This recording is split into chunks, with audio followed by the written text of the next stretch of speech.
আবারও বলছি, এই যে লিস্ট বাড়িয়েছে এটা অস্বচ্ছ, প্রথম কথা। দ্বিতীয় কথা, আমার দাবি, আমি সবসময় পক্ষ নেব যারা যোগ্য তাদের।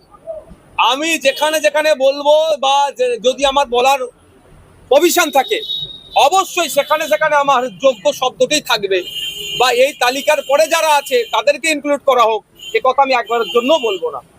আমি সবসময়ই বলে আসবো, যোগ্য যারা তাদেরকে আবার স্কুলে পাঠানো হোক। শিক্ষকের অভাবে স্কুল বন্ধ হতে চলেছে।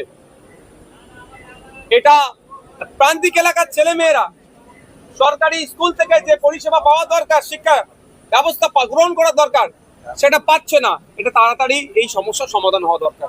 আজকে এই যোগ্য শিক্ষকদের একটা আন্দোলন ছিল, তারা আন্দোলন করার আগেই তাদের যে নেতৃত্ব রয়েছে তাকে গ্রেফতার করা হয় অবৈধভাবে, এবং তাদের আন্দোলনকে আটকানোর চেষ্টা পুলিশ করছে। পুলিশের এই সক্রিয় ভূমিকা দেখে পুলিশকে দিয়ে খবর পাওয়া যাচ্ছে কলকাতা হাইকোর্ট 5 সদস্যের প্রতিনিধি দল চেয়ারম্যানের সঙ্গে দিয়ে দেখা করবে।